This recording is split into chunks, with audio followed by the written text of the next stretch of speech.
19वीं सदी का 30वां साल अंदरूने शहर की सड़कों को रगड़ रगड़ कर 2 रोज तक धोया जाना इशारा दे रहा था कि जिसे इन पर चलना है वो इंतहाई खास है। लाहौर तब पंजाब के महाराजा रंजीत सिंह की राजधानी था। 19 बरस की उम्र में जुलाई 1799 में लाहौर पर कब्जा करने के बाद अपने नाम रणजीत यानी मैदाने जंग में फातेह की लाज रखते हुए गुजरांवाला के ये सिख जाट जंगजू अमृतसर, कश्मीर, मुल्तान, दिल्ली, लद्दाख और पेशावर तक अपनी सल्तनत को वुसअत दे चुके थे। 40 बरस तक पंजाब पर हुक्मरान रहने वाले रंजीत सिंह पांव जमीन की बजाय रकाब में रखना ज्यादा पसंद करते थे। उनके शाही अस्तबल में 12,000 घोड़े थे और कहा जाता है कि उनमें से कोई भी 20,000 रुपयों से कम में खरीदा नहीं गया था। इनमें से 1,000 घोड़े सिर्फ महाराजा के लिए मखसूस थे। वो थके बगैर घंटों घोड़सवारी कर सकते थे। कोई परेशानी होती या गुस्सा तो घोड़सवारी से अपने हवास बहाल करते। 2 घोड़े हमेशा इनकी सवारी के लिए तैयार होते थे और घोड़े की पीठ पर बैठे इनका दिमाग खूब चलता था। मेहमानों से गुफ्तगू घोड़ों ही के मौजू पर करना पसंद था और उनके दोस्त जानते थे कि अच्छी नस्ल का घोड़ा रंजीत सिंह की कमजोरी है।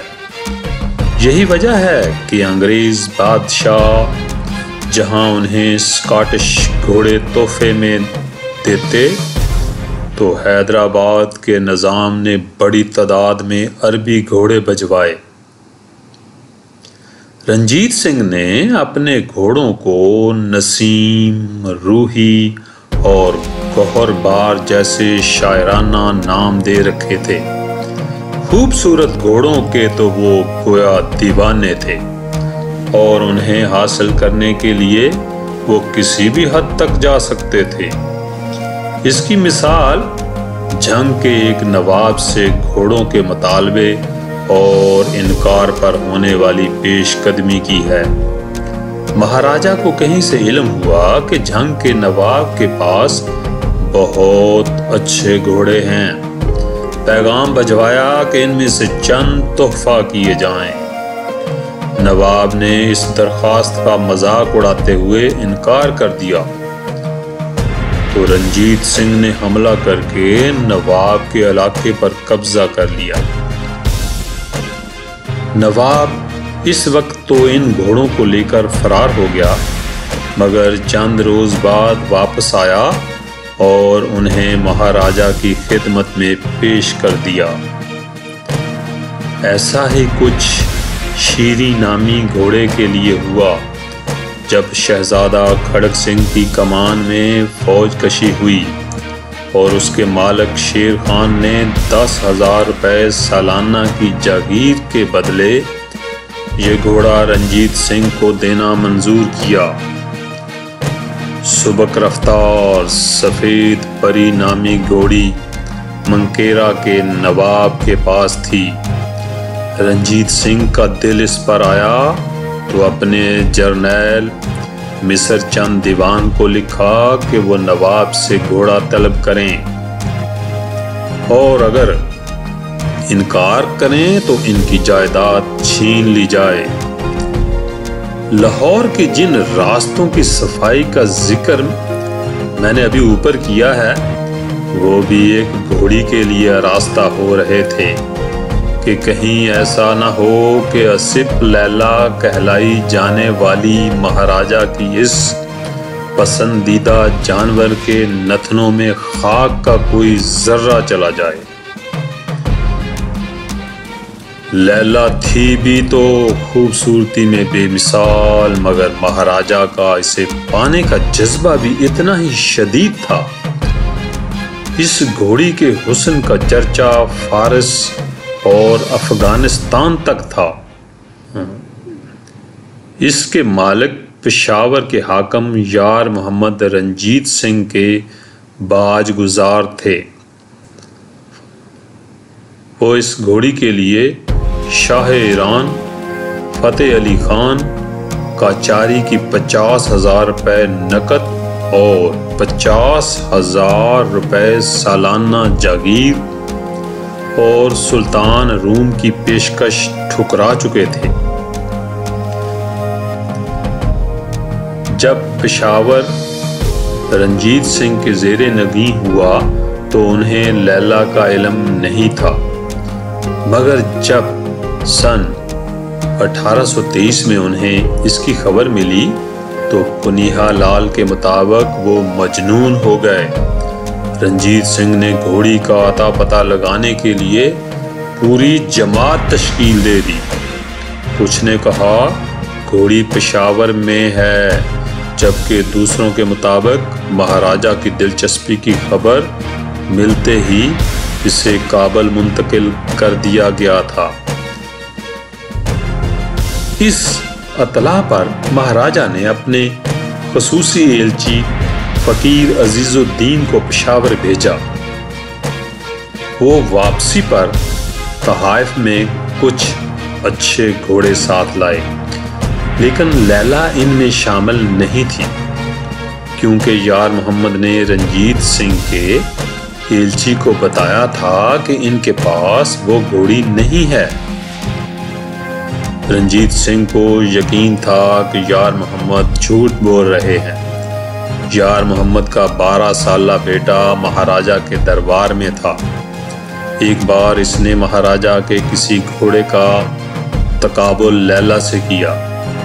महाराजा ने पूछा, मगर क्या लैला जिंदा है? तो लड़के ने जवाब दिया, हाँ बिल्कुल जिंदा है। यार मोहम्मद ने अपनी घोड़ी रंजीत सिंह के हवाले करना मंजूर न किया और सैयद अहमद बरेलवी से जा मिले, जो इस वक्त महाराजा से बरसरे पैकार थे। सन 1826 में बुद्ध सिंह सिंधरीवालिया की ज़ेरे क़यादत एक सिख फौज सैयद अहमद से निमटने और घोड़ी लेने के लिए पेशावर जा पहुंची। हुक्म था कि कुछ भी हो जाए, घोड़ी हर कीमत पर लाहौर दरबार में पहुंचनी चाहिए। इस मौका पर एक खूनी जंग हुई जिसमें हजारों अफराद मारे गए। बुद्ध सिंह को भी यार मोहम्मद ने और घोड़े तोहफे में दिए, मगर लैला के बारे में फिर बताया कि वो तो मर चुकी है। मगर रंजीत सिंह के जासूस की खबर थी कि घोड़ी जिंदा है। महाराजा ने गुस्से में शहजादा खड़क सिंह की क़यादत में एक और मुहिम भेजी। फ्रांसीसी जनरल वेंटोरा, जो पहले नेपोलियन की फौज में थे और अब महाराजा के खास मोतमद बन चुके थे, इस मुहिम का अहम हिस्सा थे। लेकिन इनके पेशावर पहुंचने से पहले ही यार मोहम्मद को बाज रवायात के मुताबिक इनके अपने कबीले ने घोड़ी पर लड़ने के बायस हलाक कर दिया। बाज दीगर रवायात इनके पहाड़ों में रूपोश होने की बात करती हैं। बहरहाल इनकी जगह इनके भाई सुल्तान मोहम्मद ने ले ली। इस मुहिम में लाहौर दरबार ने फतह पाई। जब सुल्तान मोहम्मद से जनरल वेंटोरा ने लैला का मुतालबा किया तो उन्हें भी यही बताया गया कि लैला मर चुकी है। ताहम वेंटोरा ने नए हुक्मरान को इन्हीं के महल में पाबंद कर दिया और आगाह किया कि 24 घंटे के अंदर इनका सर कलम कर दिया जाएगा। तब जाकर सुल्तान मोहम्मद घोड़ी उनके हवाले करने पर राजी हुए। ताहम मुअर्रिखीन के मुताबिक ऐसा करते हुए वो एक बच्चे की तरह बिलक बिलक कर रोए। पेशावर से घोड़ी को फौरी तौर पर एक खसूसी गाड़ी में 500 फौजियों की हिफाजत में लाहौर रवाना किया गया। ये बादामी बाग और किले के आसपास धुली धुलाई सड़कों से गुजरती मगरबी अकबरी दरवाजे पर लाहौर पहुंची। ये सन 1830 का वाक़या है। गोया पहली खबर से पहली झलक तक का सफ़र 7 साल का रहा। लैला की आमद पर सिख राजधानी में जश्न का समा था, क्योंकि महाराजा के ख्वाब की एक अरसे के बाद तकमील हो रही थी।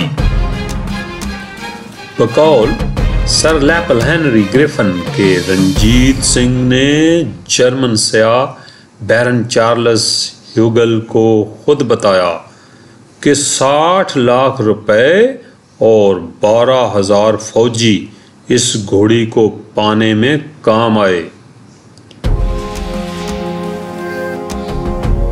जब लैला को महाराजा के अस्तबल में लाया गया तो वो कुछ अड़ियल सी थी और अपने मजबूत सफेद दांत निकालकर मुलाजमों की तरफ बढ़ती। रंजीत सिंह ने इसे प्यार से हाथ फेरा और कान में कुछ कहा कि वो इनकी मती होगी। इस रोज के बाद लैला ने महाराजा के अलावा कम ही किसी और को खुद पर सवार होने दिया। लैला को हासिल करके रंजीत सिंह इतने निहाल थे कि उन्होंने 105 कैरात का कोहनूर हीरा, जिसे वो अपने बाजू पर पहनते थे, लाखों रुपए के दीगर जेवरात के साथ घोड़ी को पहनाया। ऐसा तमाम खास मौके पर बाद में भी होता रहा। गले में ऐसे छल्ले पहनाए गए जिन पर कीमती पत्थर जड़े थे। इसकी काठी और लगाम भी जरो जवाहर से जगमग जगमग करती थी। और इस वक्त के मशहूर शायर कादर यार ने लैला की तारीफ में नज़म कही और महाराजा से ढेरों इनाम पाया। जनरल वेंटोरा को लैला लाने पर 2000 का कीमती खिलत अता हुआ, जबकि यार मोहम्मद के बेटे को भी आज़ाद कर दिया गया। महाराजा रंजीत सिंह पर एक किताब के मुसन्नफ करतार सिंह दगल के मुताबिक मुअर्रिखीन में इस बात पर इख्तलाफ है कि लैला घोड़ी थी या ये नाम घोड़े का था। इनका कहना है नाम से तो ये घोड़ी लगती है, मगर साथ ही वो W.G. एस्बोर्न के हवाले से रंजीत सिंह की ये बात नकल करते हैं। मैंने इससे ज्यादा मुकम्मल जानवर नहीं देखा। मैं जितना ज्यादा लैला को देखता हूँ उतना ही ज्यादा वो मुझे शानदार और ज़हीन लगता है। चूंकि ज्यादा रवायात बशमूल सर ग्रिफिन के लैला का बयान घोड़ी के तौर पर करती हैं, इसलिए यहाँ जिक्र मुअन्नस ही के तौर पर है।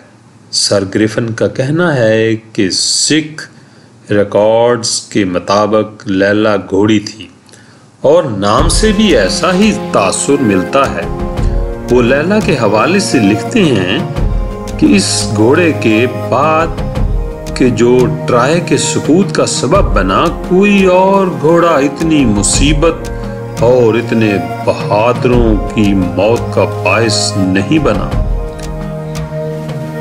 उस बोरन कहते हैं कि महाराजा को इस बात का बिल्कुल दुख नहीं था कि उन्होंने एक घोड़े को पाने के लिए इतनी रकम और अपने लोगों की जानें झोंक दी। उन्हें इस बात का भी अफसोस नहीं था कि इस सीधी सीधी लूट ने इनके किरदार को कैसा दागदार किया। लैला मजबूत जिस्म, शाकत और फुर्तीली थी। गोगल ने ये घोड़ी शाही अस्तबल में देखी। वो बयान करते हैं ये महाराजा की बेहतरीन घोड़ी है। घुटनों पर गोल गोल सोने की चूड़ियां हैं, गहरा सुरमई रंग है, स्याह टांगे हैं, पूरे 16 हाथ कद है। एमी एडन का कहना है कि महाराजा को लैला इतनी पसंद थी कि बाज़ औक़ात धूप में भी इसकी गर्दन सहलाने और उसकी टांगें दबवाने चले जाते। लैला के किसी जंग या मुहिम में इस्तेमाल का पता नहीं मिलता, मगर ये जरूर मालूम होता है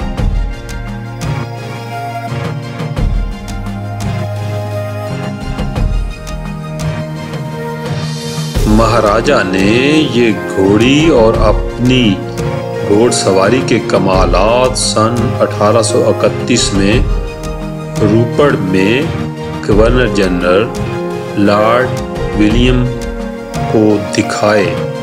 उन्होंने इंतहाई तेज रफ्तारी से लैला को भगाते हुए 5 बार अपने नेज़े की नोक से पीतल का एक बर्तन उठाया।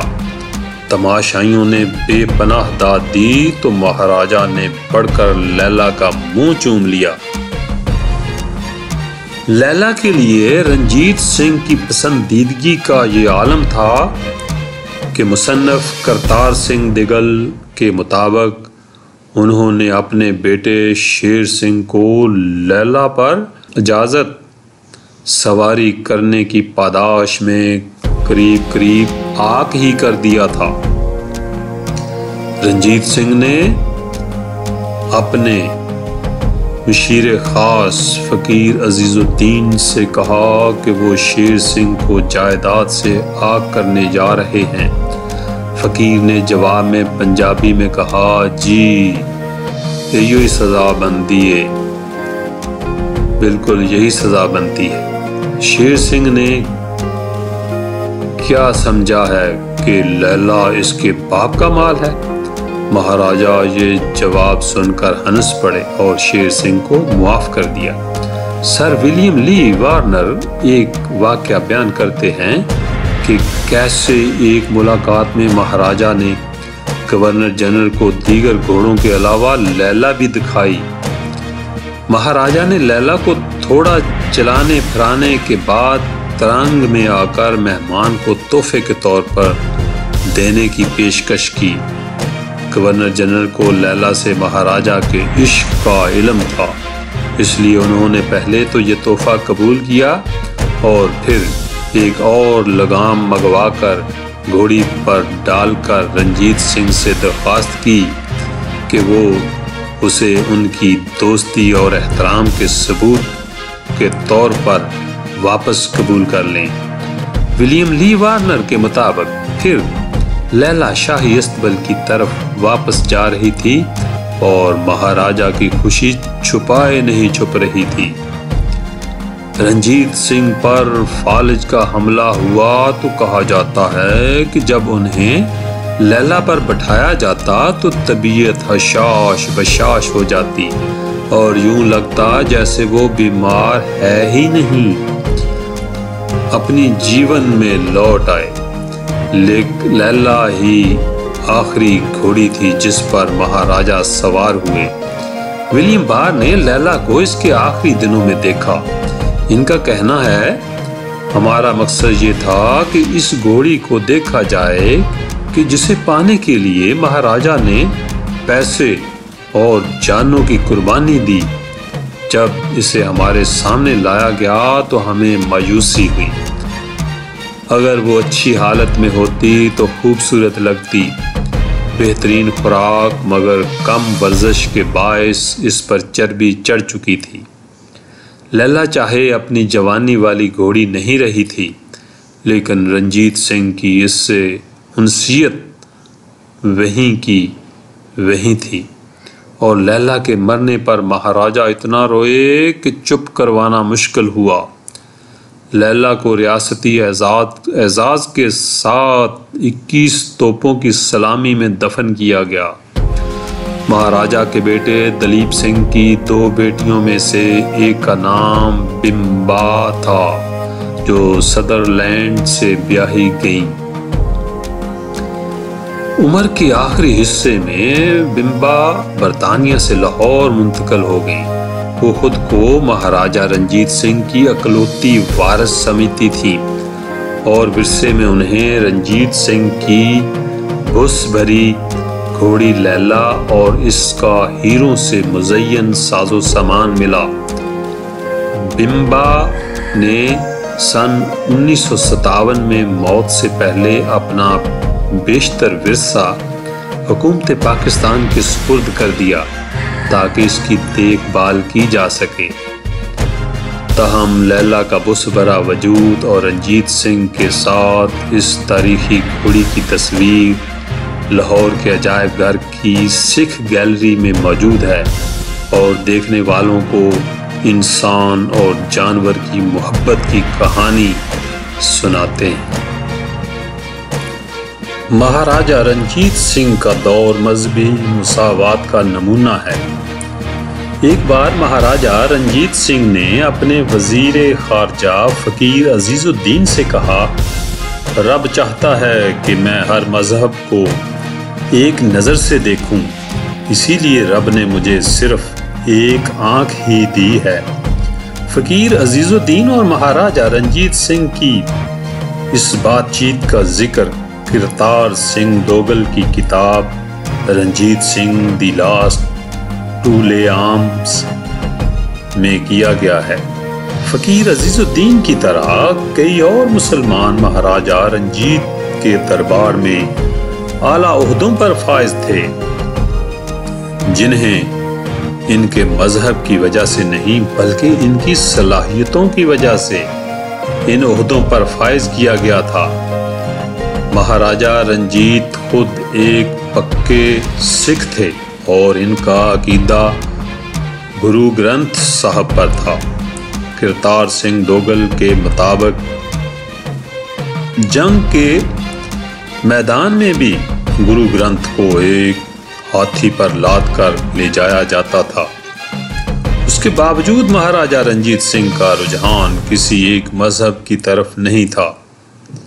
महाराजा रंजीत सिंह की शख्सियत के बारे में कुछ अरसा पहले BBC की तरफ से तारीख दानों से बातचीत की गई। पंजाब यूनिवर्सिटी चंडीगढ़ से रिटायर्ड होने वाली तारीख दान प्रोफेसर अंदो बांगा से भी BBC ने मजहबी बराबरी और महाराजा रंजीत सिंह के बारे में बातचीत की। प्रोफेसर अंदो बांगा ने बताया, भारत में सेकुलरिज्म की तारीफ तमाम मज़ाहब का एहतराम है। भारत की तारीख में सेकुलरिज्म की बेहतरीन मिसाल महाराजा रंजीत सिंह हैं। वो खुद एक पक्के सिख थे, लेकिन उन्होंने अपनी हुकूमत, फौज में और अपने रवैये में मजहब को कभी रुकावट नहीं बनने दिया था। महाराजा रंजीत सिंह की हुकूमत बाबा गुरु नानक के फ़लसफ़े पर चलाई जाती थी। बाबा गुरु नानक के फ़लसफ़े का सबसे अहम जुज़ समाजी मसावात और मजहबी आज़ादी था। समाजी मसावात का असर रंजीत सिंह की हुकूमत और उनकी फ़ौज में साफ देखा जा सकता था। बातचीत में अंदो बांगा ने कई हिंदू और मुसलमान अफसरों के नाम बताए। उन्होंने बताया कि रंजीत सिंह के दरबार में हिंदू मुसलमान अफसर भी थे। महाराजा रंजीत के दरबार में मुख्तलिफ औकात में तकरीबन 60 यूरोपीय लोगों ने भी अहम ज़िम्मेदारियां निभाई थीं। अंदो बांगा ने बताया कि हिंदुओं में दीवान मोहकम चंद और मुसल दीवान चंद फौज में जर्नैल थे। दीवान भवानी दास और दीनानाथ हिसाब किताब देखते थे। मिस्र बैली राम खजाने से मुतल्लक काम पर मामूर थे। मुसलमानों में खास नाम अजीजुद्दीन, नूरुद्दीन, अमामुद्दीन और उनकी औलादें हैं, जो महाराजा रंजीत सिंह की हुकूमत में आला ओहदों पर फायज रहे। जलंधर और दोआबा के गवर्नर महिउद्दीन, जनरल सुल्तान महमूद और कई और मुसलमान रंजीत के दौर में आला ओहदों पर फायज थे। करतार सिंह दोगल अपनी किताब Ranjit Singh the last to lay arms में लिखते हैं कि फ़कीर अमामुद्दीन को अमृतसर के गोबंदगढ़ किले और इसके इर्द गिर्द के इलाकों की ज़िम्मेदारी दी हुई थी। इसके साथ ही अमामुद्दीन अमृतसर में असलहा के ज़ख़ीरे और शाही अस्तबल के भी इंचार्ज थे। कई जंगी मुहिमों पर अमामुद्दीन को भेजा गया था। अमृतसर जैसे सिख मजहब से जुड़े अहम शहर के अहम किले की जिम्मेदारी देकर महाराजा ने वाज़ेह कर दिया था कि वो मजहब के हवाले कोई फर्क रवा नहीं रखते। अंदो बांगा ने बताया कि महाराजा रंजीत सिंह की हुकूमत के निज़ाम इंसाफ में शरीयत और शास्त्र दोनों का बराबरी का दर्जा हासिल था। अगर किसी मुसलमान का मुकदमा होता तो उसके साथ शरीयत की रोशनी में फैसला होता, जबकि हिंदुओं के मामलात में शास्त्र का इस्तेमाल होता था। हिंदुओं और मुसलमानों की जायदाद से मुतल्लक तमाम फैसले शरीयत के हिसाब से किए जाते थे। करतार सिंह दोगल अपनी किताब में लिखते हैं, महाराजा जब हुकूमत में आए तो सिख अकाल तख्त साहब पर इकट्ठा होकर फैसला करते थे, जिन्हें करमत कहा जाता था। महाराजा रंजीत सिंह ने सरूद खालसा की जगह वजीरों की काबीना को दी और तमाम फैसले इनकी जानब से लिए जाते थे। अंदो बांगा के मुताबिक महाराजा रंजीत की मजहबी मसावात के ऊंचे म्यार का मुख्तलिफ मज़ाहब के वज़ाइफ से पता चलता है, जो भारतीय रवायत का अहम हिस्सा रहा है। उन्होंने बताया कि मुगलों के वक़्त भी मजहबी वज़ाइफ दिए जाते थे। इससे पहले राजा शूरदन के वक्त भी ऐसे मजहबी वज़ाइफ दिए जाते थे, लेकिन रंजीत सिंह के दौर में जो कुछ हुआ इससे पहले कभी नहीं हुआ। अपनी हुकूमत में हिंदुओं और मुसलमानों के जितने पुराने वज़ाइफ मुकर्रर थे उन्हें बहाल किया गया। इसके अलावा रंजीत सिंह ने अपने तरफ से नए वज़ाइफ जारी किए। अंदो बांगा मानती हैं कि रंजीत सिंह के दौर में मालिया का जो हिस्सा मजहबी वज़ाइफ की मद में दिया जाता था वो मुग़ल बादशाह अकबर की तरफ से दिए जाने वाले वज़ाइफ से भी ज़्यादा था। रंजीत सिंह ने मंदिरों को जागीरें दी, जैसे ज्वाला देवी का मंदिर काशथर महाराजा रंजीत के वालिद महासिंह की तरफ से लगाया गया था, और बाद में रंजीत सिंह ने भी मंदिरों को और वज़ाइफ दिए। इसके अलावा मुसलमानों की खानकाहों, पीरों की दरगाहों और सूफियों को भी वजीफे दिए गए। अगर महाराजा सफ़र पर जाया करते थे तो इस इलाके के सबसे अहम मजहबी मुकाम जरूर जाया करते थे।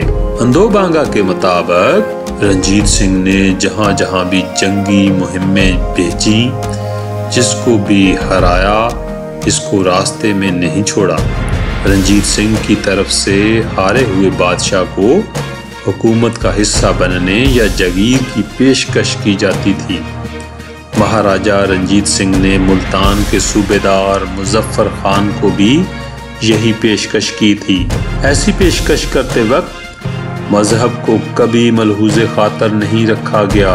किताब मिलिट्री अफेयर ऑफ महाराजा रंजीत सिंह में महाराजा रंजीत की तरफ से एक ही अफसर को दिए गए 400 से ज़्यादा अहकामात की तफसील मौजूद है।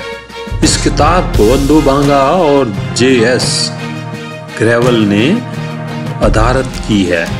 इस किताब में दिए गए अहकामात के जिक्र करते हुए अंदो बांगा कहती हैं महाराजा रंजीत सिंह की तरफ से अपने अफसरों को हदायत दी जाती थी कि फौजी मुहिम के दौरान आम लोगों को कोई मुश्किल ना हो, किसानों से ज़बरदस्ती कुछ ना लिया जाए और अगर लिया जाए तो इसकी पूरी कीमत अदा की जाए।